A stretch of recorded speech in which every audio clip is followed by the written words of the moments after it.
Orang sepertimu bahkan tidak pantas mendapat sisa makanan yang ditolak anjing.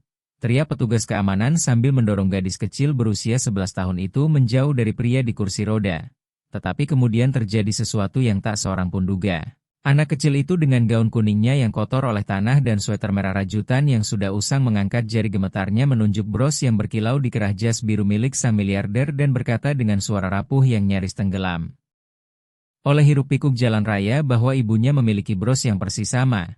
Dunia seolah berhenti berputar karena Arga Wicaksono merasakan jantungnya membeku sebab bros itu bukan sembarang perhiasan melainkan hanya ada dua di dunia. Satu terpasang di jasnya dan satu lagi menghilang bersama putrinya Puspita Ayuningtyas tepat 11 tahun lalu. Dan apa yang akan ia temukan sore itu akan mengubah bukan hanya hidupnya melainkan nasib 3 generasi. Sore Selasa itu berlangsung di koridor Tamrin Sudirman, Jakarta. Salah satu ruas paling elegan dan sibuk di ibu kota, gedung-gedung perkantoran menjulang seperti raksasa kaca dan baja memantulkan matahari senja. Di tengah kemewahan eksekutif berkopor kulit, perempuan bersepatu hak tinggi yang bergaung di trotoar, dan mobil-mobil mewah merayap dalam kemacetan, berdirilah Arga Wicaksono. Pria 60 tahun yang membangun imperium dari nol, kursi roda elektrik berteknologi tinggi dengan detail krom berkilau setara arloji Patek Philippe di pergelangan tangannya, mengenakan setelan jas biru tua tanpa celah, kemeja putih rapi, serta bros perak bermotif kupu-kupu bertatahkan batu pirus yang ia pesan khusus untuk dirinya dan putrinya saat ia berusia 15 tahun. Dua benda unik sebagai simbol cinta yang hancur ketika Puspita Ayuningtyas menghilang tanpa jejak. Di sisinya berjalan Alif Pratama. Kepala keamanan berusia 38 tahun bertubuh atletis dengan setelan hitam pas badan dan tatapan yang terus menyapu sekitar. Mencari potensi ancaman, Alif Pratama telah mendampingi Arga Wicaksono selama 12 tahun sejak sebelum kecelakaan yang membuatnya menggunakan kursi roda dan sebelum dunia pria itu runtuh perlahan. Mereka baru keluar dari pertemuan penting dengan investor asing dan Arga Wicaksono saja menutup kesepakatan bernilai ratusan miliar rupiah namun wajahnya tak menunjukkan kepuasan hanya kelelahan abadi seseorang yang meraih semua uang di dunia tetapi kehilangan satu-satunya hal yang paling berarti. Gadis itu muncul seolah dimuntahkan bumi ke permukaan. Berusia 11 tahun dengan rambut coklat kusut terpotong tak rata, gaun kuning yang dulu mungkin indah kini ternodai tanah dan gemuk jalanan, sweter merah rajutan tangan berlubang di siku dan kebesaran untuk tubuhnya yang kurus, sepatu kets putih yang berubah kelabu dengan sol terkelupas. Kekurangan gizi membuatnya tampak kecil dan rapuh namun yang paling memukau adalah matanya yang coklat besar menyimpan seluruh kesedihan dunia. Sekaligus seberkas harapan yang menolak padam. "Tolong, Pak," katanya mendekat dengan tangan terulur. "Aku sangat lapar, Pak. Hanya butuh 1 koin untuk membeli sesuatu agar bisa makan," ucap gadis kecil itu dengan suara lembut dan sopan. Bukan ada putus asa anak jalanan yang terbiasa hidup keras, melainkan sesuatu yang menunjukkan didikan yang sama sekali tidak sejalan dengan penampilannya sekarang.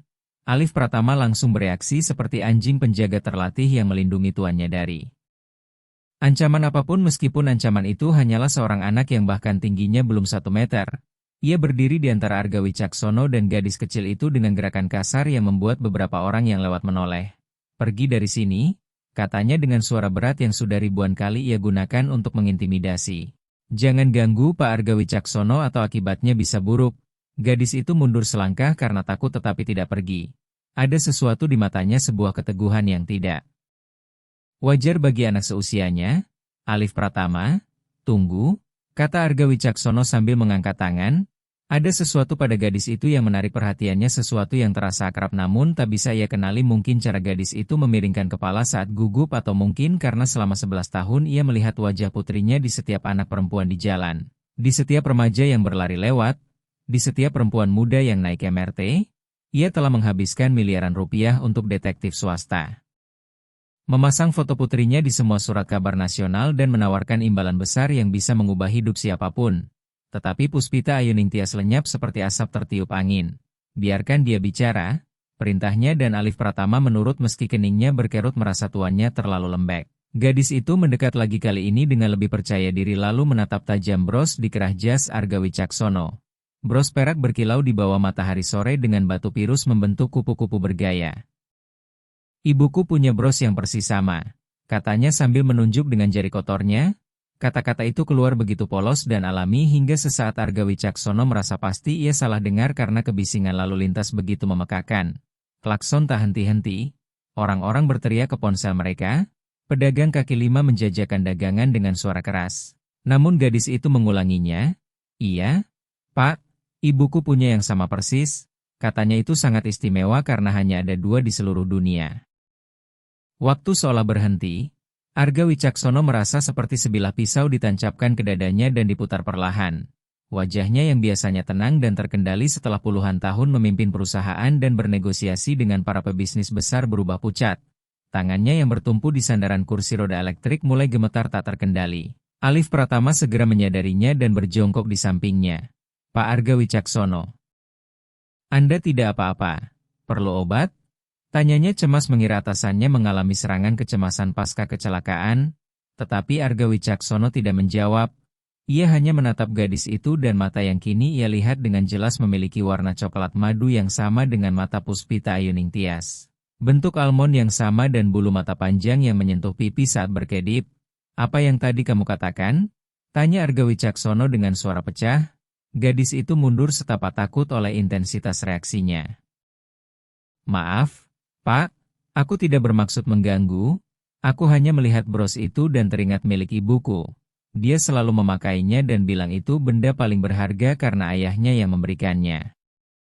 Setiap kata terasa seperti bom yang meledak di dada Arga Wicaksono. Sementara Alif Pratama menatap adegan itu tanpa mengerti apapun. Kebingungan melihat reaksi atasannya karena selama bertahun-tahun bekerja ia tak pernah melihat Arga Wicaksono seperti ini. Bahkan pada hari kecelakaan itu pun tidak. Bahkan saat kabar tentang hilangnya Puspita Ayuning Tias datang, siapa nama ibumu? Tanya Arga Wicaksono sambil berusaha menahan getar di suaranya. Gadis kecil itu menatapnya dengan mata besar ragu. Antara menjawab atau berlari pergi, Puspita Ayuning Tias, katanya akhirnya, nama ibuku Puspita Ayuning Tias. Dunia seakan runtuh karena Arga Wicaksono merasa kursi rodanya tenggelam ke aspal. Gedung-gedung membungkuk menimpa dirinya dan langit terbelah 2. Alif Pratama memegang bahunya karena ia tampak hampir pingsan sambil berkata agar ia bernapas dan mencari botol obat di saku jas. Tetapi Arga Wicaksono tidak membutuhkan obat melainkan jawaban. Ia perlu tahu apakah setelah 11 tahun. Pencarian sia-sia, malam tanpa tidur, dan rasa bersalah yang menggerogoti seperti asam. Putrinya masih hidup, dan bukan hanya hidup melainkan memiliki seorang anak. Cucunya, gadis berharga yang berdiri di hadapannya dengan pakaian kotor meminta sedekah di salah satu koridor termahal Jakarta. Di mana ibumu sekarang? Tanya Arga Wicaksono sambil mencengkeram sandaran kursi rodanya agar tidak roboh. Suaranya terdengar putus asa dan mendesak seperti orang yang baru menemukan air setelah bertahun. Tahun di padang pasir, gadis itu menunduk malu dan menjawab pelan bahwa ibunya berada di Cilincing, Jakarta Utara tetapi sudah sekitar 2 minggu ia tidak melihatnya. Jantung Arga Wicaksono kembali serasa berhenti. Bagaimana mungkin 2 minggu tidak bertemu dan di mana gadis itu berada selama waktu itu? Anak kecil itu mengangkat bahu dengan kepasrahan mengerikan yang hanya dimiliki anak-anak yang terlalu banyak menderita. Ia tidur di jalanan di mana saja, kadang di MRT, kadang di taman kota. Ibunya sakit dan tidak bisa bekerja dengan baik sehingga ia pergi ke pusat kota untuk mencari sedikit uang membantu. Ibunya tidak tahu dan pasti akan marah saat tahu tetapi mereka bahkan tidak punya makanan. Arga Wicaksono, pria yang membangun imperium properti dengan aset di 3 negara dan baru saja menutup kesepakatan bernilai ratusan miliar rupiah sore itu, kini menyadari bahwa putrinya hidup dalam kemiskinan ekstrim di Cilincing dan cucunya telah 2 minggu hidup di jalanan Jakarta. Rasa bersalah, sakit, dan kemarahan pada diri sendiri menghantamnya begitu keras hingga sesaat ia tak mampu bernapas. Alif Pratama masih kebingungan menatap bergantian atasannya dan gadis itu mencoba mencerna apa yang didengarnya. Siapa namamu? Tanya Arga Wicaksono sambil mengulurkan tangan gemetar. Gadis itu menyambutnya dengan ragu dan tangannya yang kecil serta kurus terasa seolah bisa patah hanya dengan sentuhan. Namaku Karamaheswari, jawabnya. Dan Arga Wicaksono memejamkan mata ketika air mata mengalir tanpa bisa ditahan. Menangis di tengah koridor Tamrin Sudirman di hadapan para eksekutif yang mengenalnya seharusnya memalukan, namun saat itu ia tak peduli karena ia memiliki seorang cucu yang telah 2 minggu hidup di jalanan sementara ia tinggal di rumah mewah di Pondok Indah dikelilingi kemewahan. Batalkan semua pertemuanku sampai akhir minggu, kata Arga Wicaksono dengan suara tegas meski berlinang air mata. Kita pergi ke Cilincing sekarang juga. Dan Alif Pratama mengangguk tanpa bertanya karena ia mengenal tatapan itu, tatapan keputusan yang tak bisa ditarik kembali. Orang sepertimu bahkan tidak pantas mendapat sisa makanan yang ditolak anjing, teriak seorang petugas keamanan sambil mendorong gadis kecil berusia 11 tahun itu menjauh dari pria di kursi roda. Namun kemudian terjadi sesuatu yang tak pernah diduga siapapun. Anak kecil itu dengan gaun kuning kotor berlumur tanah dan sweter merah rajutan yang sudah usang mengangkat jari gemetarnya. Menunjuk bros yang berkilau di kerah jas biru, sang miliarder lalu berkata dengan suara rapuh yang nyaris tenggelam oleh hiruk-pikuk jalan raya bahwa ibunya memiliki bros yang persis sama. Dunia seakan berhenti karena Arga Wicaksono merasakan jantungnya membeku sebab bros itu bukan perhiasan biasa melainkan hanya ada 2 di dunia. Satu terpasang di jasnya dan satu lagi menghilang bersama putrinya Puspita Ayuning Tias tepat 11 tahun lalu. Dan apa yang akan ia temukan sore itu akan mengubah bukan hanya hidupnya tetapi juga nasib 3 generasi. Sore Selasa itu berlangsung di koridor Tamrin Sudirman Jakarta, salah satu kawasan paling elegan dan sibuk di ibu kota. Gedung-gedung perkantoran menjulang seperti raksasa kaca dan baja memantulkan cahaya matahari senja. Di tengah kemewahan para eksekutif berkopor kulit, perempuan bersepatu hak tinggi, dan mobil-mobil mewah yang merayap di kemacetan berdirilah Arga Wicaksono. Pria 60 tahun yang membangun imperium dari nol. Duduk di kursi roda elektrik berteknologi tinggi dengan detail krom berkilau setara arloji Patek Philippe di pergelangan tangannya. Mengenakan setelan jas biru tua sempurna, kemeja putih tanpa lipatan, serta bros perak bertatahkan batu pirus berbentuk kupu-kupu yang ia pesan khusus untuk dirinya dan putrinya saat berusia 15 tahun. 2 benda unik sebagai simbol cinta yang hancur ketika Puspita Ayuning Tias menghilang tanpa jejak. Di sisinya berjalan Alif Pratama, kepala keamanan berusia 38 tahun bertubuh atletis dengan setelan hitam rapi dan tatapan waspada yang terus memindai sekitar. Alif Pratama telah mendampingi Arga Wicaksono selama 12 tahun sejak sebelum kecelakaan yang membuatnya menggunakan kursi roda dan sejak sebelum dunia pria itu runtuh perlahan. Mereka baru saja keluar dari pertemuan penting dengan investor asing dan Arga Wicaksono menutup kesepakatan bernilai ratusan miliar rupiah, namun wajahnya tak menunjukkan kepuasan, hanya kelelahan abadi seseorang yang memiliki segalanya kecuali satu hal terpenting. Gadis kecil itu muncul seolah dimuntahkan bumi. Berusia 11 tahun dengan rambut coklat kusut terpotong tak rata, gaun kuning yang dulu mungkin indah kini ternodai lumpur dan gemuk jalanan, sweter merah berlubang di siku yang kebesaran untuk tubuh kurusnya. Sepatu kets putih yang telah berubah kelabu dengan sol terkelupas, kekurangan gizi membuatnya tampak kecil dan rapuh, namun matanya yang coklat besar menyimpan seluruh kesedihan dunia sekaligus seberkas harapan yang menolak padam. Tolong, Pak, aku sangat lapar, hanya butuh 1 koin untuk membeli makanan, katanya dengan suara lembut dan sopan, bukan ada putus asa anak jalanan. Alif Pratama segera bereaksi seperti anjing penjaga terlatih dan berdiri di antara Arga Wicaksono dan gadis itu dengan gerakan kasar sambil berkata agar ia pergi dan tidak mengganggu. Gadis itu mundur ketakutan namun tidak pergi karena ada keteguhan aneh di matanya. Alif Pratama. Tunggu, kata Arga Wicaksono sambil mengangkat tangan karena ada sesuatu pada gadis itu yang terasa akrab, mungkin cara ia memiringkan kepala saat gugup atau karena selama 11 tahun ia melihat wajah putrinya di setiap anak perempuan di jalan. Di setiap remaja, di setiap perempuan muda di MRT. Meski telah menghabiskan miliaran rupiah untuk detektif swasta dan memasang foto putrinya di seluruh negeri, Puspita Ayuning Tias tetap lenyap seperti asap. Biarkan dia bicara, perintahnya. Gadis itu mendekat lagi dengan lebih percaya diri, menatap bros perak berkilau di jas Arga Wicaksono dan berkata polos bahwa ibunya memiliki bros yang sama dan hanya ada 2 di dunia. Waktu seolah berhenti. Wajah Arga Wicaksono pucat. Tangannya gemetar tak terkendali. Alif Pratama berjongkok cemas menanyakan obat, namun Arga Wicaksono hanya menatap mata gadis itu yang memiliki warna coklat madu, bentuk almond, dan bulu mata panjang yang sama persis dengan mata Puspita Ayuning Tias. Siapa nama ibumu? Tanyanya dengan suara pecah dan gadis itu menjawab ragu bahwa ibunya bernama Puspita Ayuning Tias.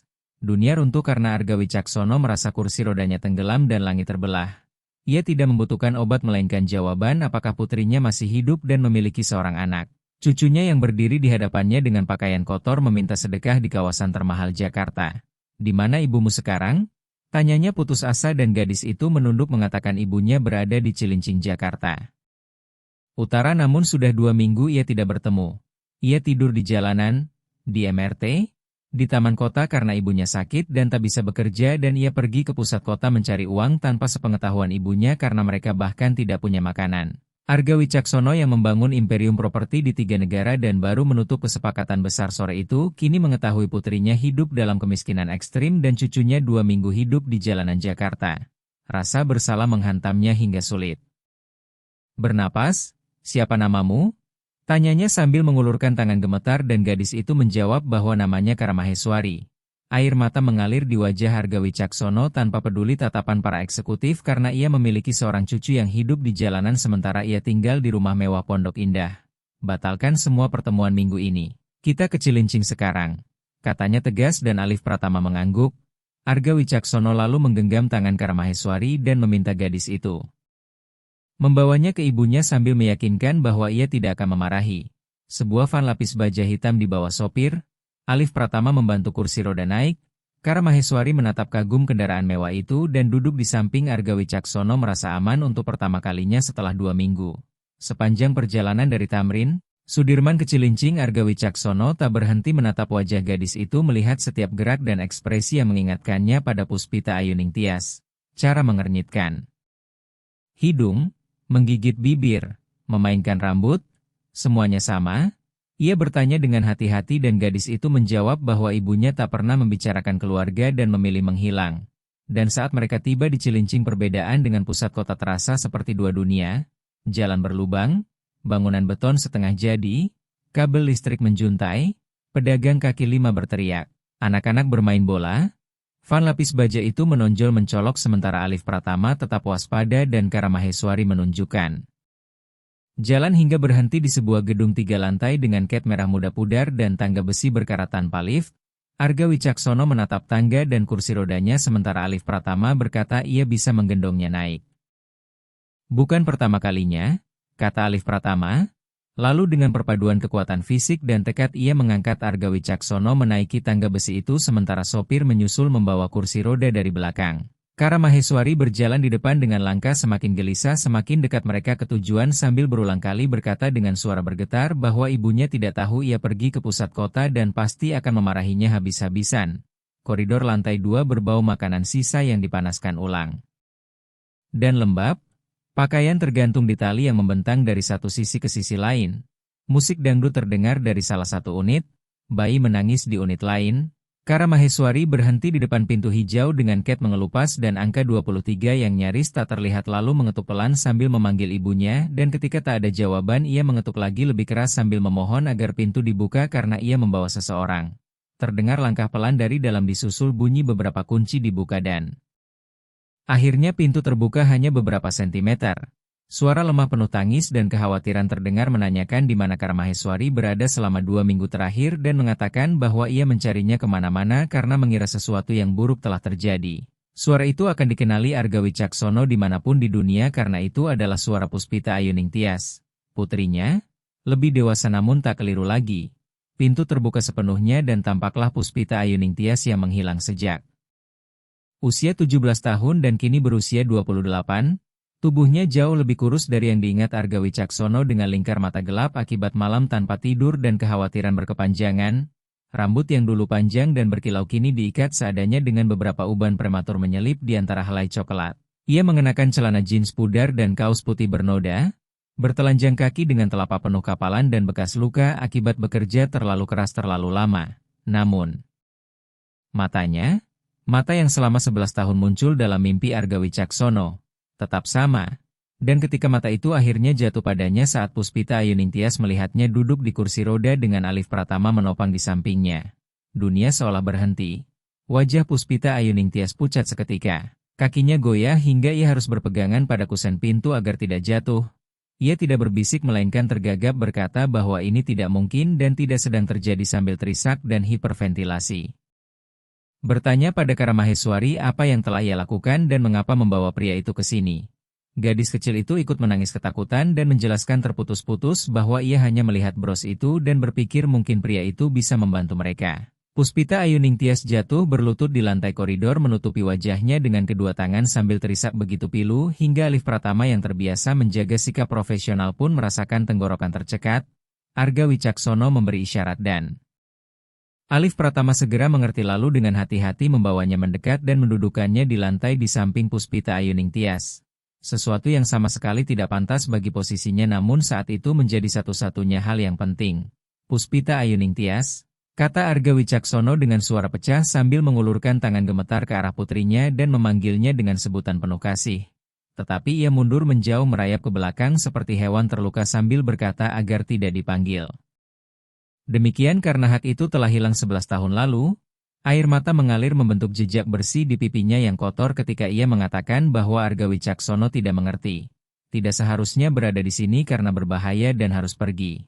Namun Arga Wicaksono menggeleng dengan air mata mengaburkan pandangan dan menjawab bahwa ia tidak akan pergi kemanapun tanpa dirinya karena selama 11 tahun penuh ia telah mencarinya tanpa henti. 11 tahun tanpa tahu apakah Puspita Ayu Ningtyas masih hidup atau sudah meninggal.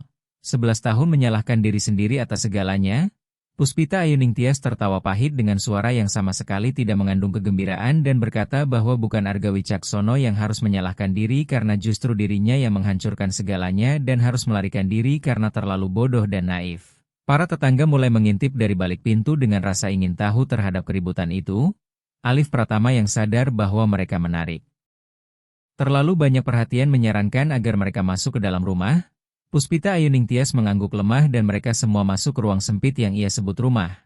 Sebuah tempat tak lebih dari 30 meter persegi yang berfungsi sebagai ruang tamu, dapur, dan ruang makan sekaligus dengan dua pintu kecil yang kemungkinan menuju kamar mandi dan kamar tidur. Perabotannya sedikit dan tua, sofa dengan pegas rusak, meja plastik dengan dua kursi berbeda, kompor kecil dengan hanya dua tungku yang berfungsi. Namun yang paling menusuk hati Arga Wicaksono adalah melihat bahwa meski hidup dalam kemiskinan ekstrim semuanya dijaga dengan kebersihan yang nyaris sempurna. Dinding baru dicat putih, lantai disapu hingga sudut terakhir, piring-piring yang sedikit tersusun rapi dan mengilap. Puspita Ayu Ningtyas mempertahankan harga diri dan martabatnya untuk menjaga ruangnya tetap bersih apapun keadaannya. Alif Pratama membantu Arga Wicaksono duduk di sofa sementara Karamaheswari meringkuk ketakutan di sudut ruangan karena perhatian yang tertuju padanya. Puspita Ayu Ningtyas berdiri di dekat jendela membelakangi mereka sambil memeluk tubuhnya sendiri seolah berusaha tetap utuh. Arga Wicaksono bertanya dengan suara penuh luka mengapa ia menghilang dan membiarkan mereka percaya pada kemungkinan terburuk. Puspita Ayu Ningtyas kembali tertawa pahit dan menantangnya apakah ia benar-benar ingin tahu alasannya lalu berbalik menghadapnya dengan kemarahan bertahun-tahun di matanya sambil berkata bahwa ia hamil pada usia 17 tahun dari seorang pemuda lingkungan sekitar yang tidak berasal dari kelas sosial mereka, tidak punya uang dan nama besar. Dan saat ia menceritakan dan meminta bantuan, Arga Wicaksono teringat jelas bagaimana ia berteriak marah di kantornya menuduh putrinya menghancurkan reputasi keluarga. Mengatakan bahwa ia harus menyingkirkan bayi itu karena tidak ada pilihan lain dan seorang gadis dari posisinya tidak boleh punya anak dari orang biasa. Dan ketika Puspita Ayu Ningtyas menolak serta mengatakan bahwa ia mencintai bayi itu apapun latar belakang ayahnya, Arga Wicaksono memberi ultimatum kejam antara menggugurkan kandungan atau pergi dari rumah. Memaksanya memilih, Puspita Ayu Ningtyas melanjutkan dengan suara bergetar oleh amarah tertahan bahwa ia dipaksa memilih antara bayi atau keluarga seolah itu hal mudah padahal berarti memilih antara dua bagian jiwanya. Dan ia memilih bayinya.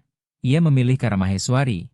Keheningan yang menyusul begitu menghancurkan hingga Arga Wicaksono menutupi wajahnya dengan kedua tangan sambil terisak tak terkendali. Alif Pratama memalingkan wajahnya merasa tidak nyaman menjadi saksi luka sedalam itu. Dan Karamaheswari yang akhirnya memahami mengapa ia tak pernah mengenal kakek neneknya menangis diam-diam di sudut ruangan. Arga Wicaksono meminta maaf tersendat-sendat menyebut dirinya monster dan ayah terburuk karena terlalu terobsesi pada penampilan, omongan rekan-rekan klub elit, dan menjaga nama keluarga tetap sempurna hingga melupakan satu-satunya hal yang penting bahwa Puspita Ayu Ningtyas adalah putrinya yang ia cintai lebih dari apapun. Puspita Ayu Ningtyas melorot duduk di lantai menyandarkan punggung ke dinding sambil memeluk lutut dan berkata bahwa ia pergi malam itu juga membawa beberapa pakaian dan bros. Pemberian ayahnya karena itulah satu-satunya benda yang benar-benar ia hargai. Ia pergi begitu saja dan bertemu seorang sepupu jauh yang tinggal di Cilincing, Jakarta Utara yang mengizinkannya menumpang sampai Karamaheswari lahir. Lalu Arga Wicaksono bertanya dengan hati bergetar tentang ayah bayi itu meski sebagian dirinya takut akan jawabannya. Puspita Ayuning Tias menyeka air mata dengan punggung tangan dan berkata bahwa namanya Raka Prasetyo. Ia ayah yang baik meski miskin, bekerja di proyek konstruksi dan mencintainya dengan tulus. Ketika tahu ia hamil, ia ingin segera menikah, ingin menghadap dan melamarnya dengan cara yang benar. Namun Puspita Ayuning Tias tahu Arga Wicaksono takkan pernah menerimanya. Saat ia pergi dari rumah, Raka Prasetyo mendukungnya sepenuhnya. Bekerja 2 kali lipat untuk menafkahi mereka. Berada di sisinya saat Karamaheswari lahir. Menggenggam tangannya sepanjang persalinan dan menangis bahagia ketika melihat putrinya untuk pertama kali. Untuk pertama kalinya dalam percakapan itu senyum tulus muncul di wajah Puspita Ayuning Tias sebagai kenangan manis di tengah pahitnya luka. Arga Wicaksono bertanya di mana Raka Prasetyo sekarang meski dari raut wajah putrinya ia sudah tahu jawabannya takkan baik. Puspita Ayuning Tias mengatakan bahwa Raka Prasetyo meninggal ketika Karamaheswari berusia 4 tahun akibat kecelakaan kerja karena balok yang terpasang buruk. Katanya cepat dan tanpa rasa sakit, tetapi mereka yang ditinggalkan menderita sangat dalam. Setelah itu segalanya runtuh karena Puspita Ayuning Tias tak memiliki pendidikan tuntas, pengalaman kerja, atau apapun selain seorang anak untuk diberi makan. Ia bekerja apa saja, membersihkan rumah orang, menjual gorengan di jalan, apapun yang bisa dilakukan namun tak pernah cukup. 6 bulan terakhir ia jatuh sakit dengan masalah ginjal. Dokter BPJS mengatakan ia membutuhkan perawatan tetapi mahal dan ia tak bisa bekerja seperti dulu. Itulah sebabnya Karamaheswari pergi karena gadis kecil yang mulia dan cantik itu berpikir bisa membantu dengan mencari sedikit uang di pusat kota. Puspita Ayuning Tias menatap putrinya dengan cinta begitu besar hingga Arga Wicaksono kembali merasa hatinya hancur. Arga Wicaksono menggeleng keras dan berkata bahwa kini ia melihat 2 perempuan terkuat dan paling berani yang pernah ia kenal. Melihat putrinya yang memilih cinta daripada uang dan membesarkan seorang anak luar biasa sendirian di tengah segala kesulitan, serta melihat cucunya yang pada usia 11 tahun memiliki keberanian pergi ke pusat kota demi membantu ibunya, ia menyeka air mata dan mengakui bahwa ia melihat akibat dari kesombongan bodoh, keangkuhan, dan kepengecutannya sendiri karena ia takut pada penilaian orang lain sehingga kehilangan 11 tahun bersama putrinya dan baru sekarang mengenal cucunya. Ia mencondongkan tubuh sejauh yang dimungkinkan kursi roda dan memohon satu kesempatan saja sambil bersumpah akan menebus setiap detik yang hilang. Puspita Ayuning Tias menatapnya dengan campuran sakit, amarah, dan secercah harapan sambil berkata bahwa ia tidak menginginkan uang dan tidak pernah mencarinya selama bertahun-tahun. Karena itu, Arga Wicaksono mengangguk dan menjawab bahwa ia tahu tetapi Puspita Ayuning Tias membutuhkan bantuan medis. Karamaheswari membutuhkan tempat aman untuk tinggal, bersekolah, dan menjadi anak-anak, alih-alih memikirkan makanan, dan ia sendiri sangat membutuhkan keluarganya kembali.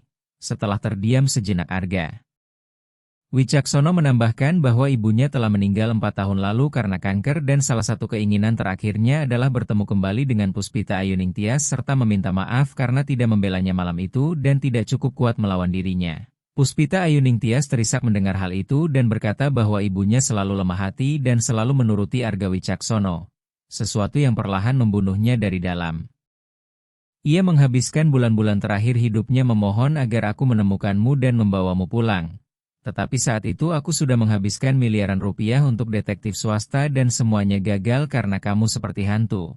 Lalu Puspita Ayuning Tias bertanya bagaimana Arga Wicaksono berakhir di kursi roda sambil baru benar-benar menyadari kondisi ayahnya. Arga Wicaksono menghela napas berat dan menjelaskan bahwa 5 tahun lalu ia mengalami kecelakaan mobil saat pulang dari rapat di tengah hujan. Ketika sebuah truk kehilangan kendali dan menabraknya dari samping sehingga ia menghabiskan 3 bulan di rumah sakit dan menjalani 7 operasi tulang belakang.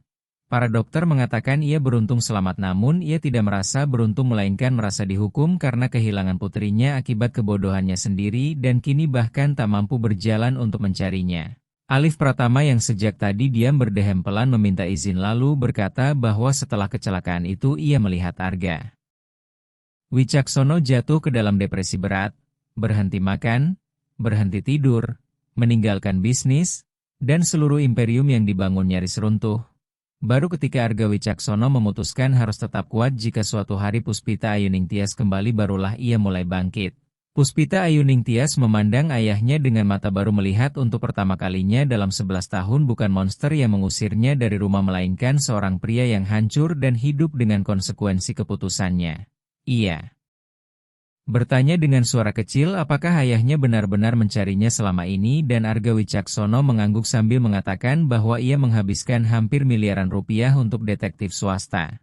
Menampilkan fotonya di setiap surat kabar, televisi, dan majalah nasional selama bertahun-tahun serta menawarkan imbalan besar namun Puspita Ayuning Tias tidak ingin ditemukan dan sangat berhati-hati.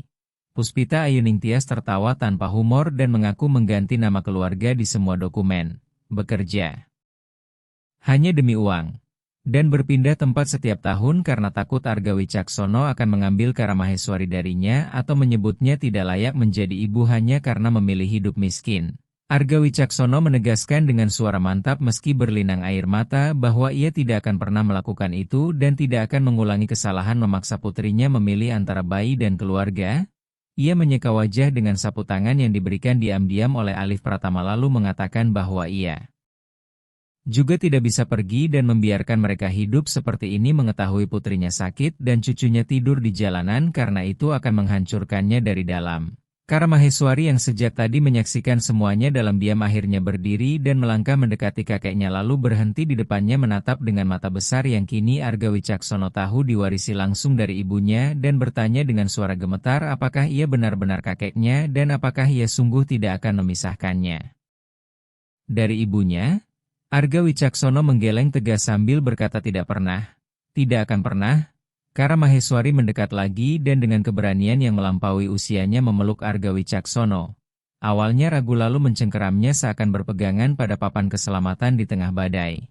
Arga Wicaksono memeluknya balik dan untuk pertama kalinya dalam 11 tahun merasakan sesuatu yang menyerupai kedamaian, aroma tanah dan keringat anak yang terlalu lama berada di jalan bercampur dengan wangi kepolosan, harapan, dan masa depan. Puspita Ayuning Tias mengamati mereka dari lantai sambil menangis diam-diam.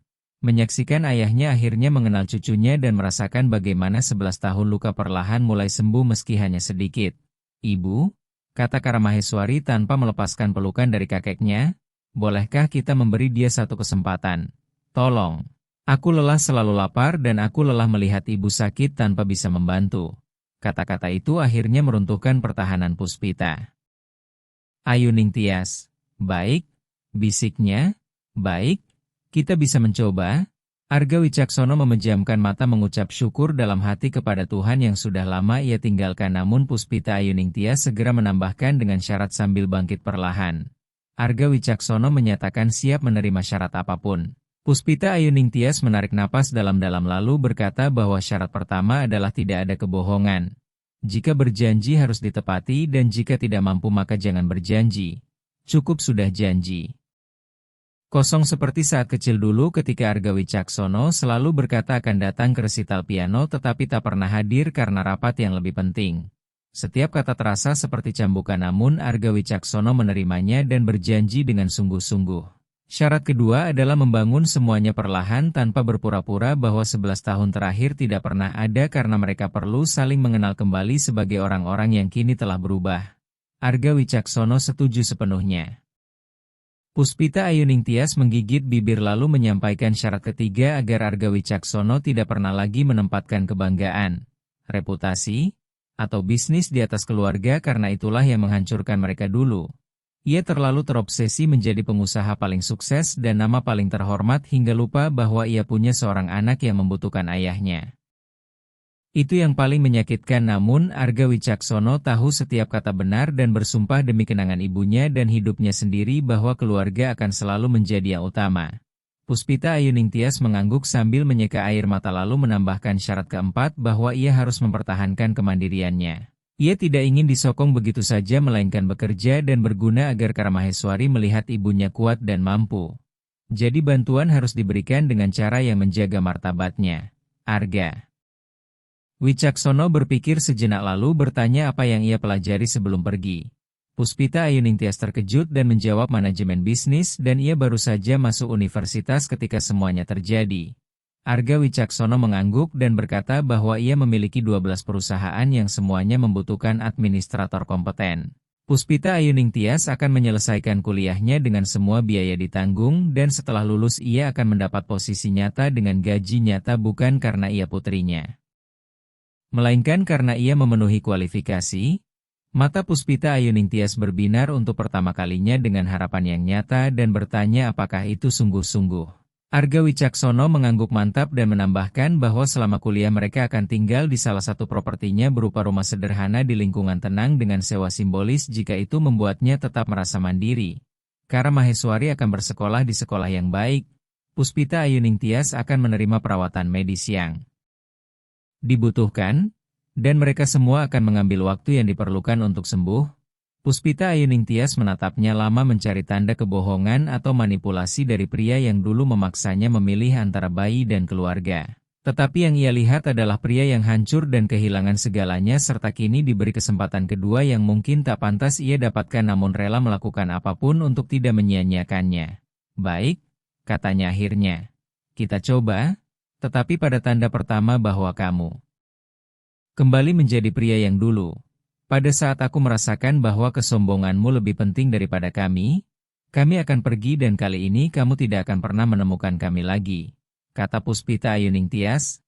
Arga Wicaksono mengulurkan tangan dan berkata bahwa kesepakatan telah tercapai. Puspita Ayuning Tias menggenggamnya dan mereka berjabat tangan secara formal layaknya dua rekan bisnis yang menutup perjanjian karena mereka belum siap untuk pelukan. Masih terlalu banyak luka yang belum sembuh. Jika kisah ini menyentuh hatimu jangan lupa untuk menyukai dan membagikannya kepada mereka yang juga percaya pada kekuatan transformatif cinta keluarga. Tuliskan di kolom komentar dari kota mana kamu menonton. Kami ingin tahu di mana para sahabat yang menghargai kisah harapan dan kesempatan kedua berada. Jangan lupa berlangganan kanal ini dan aktifkan lonceng notifikasi agar tidak ketinggalan cerita-cerita kami berikutnya yang mengharukan dan menginspirasi. Salam hangat dan sampai jumpa.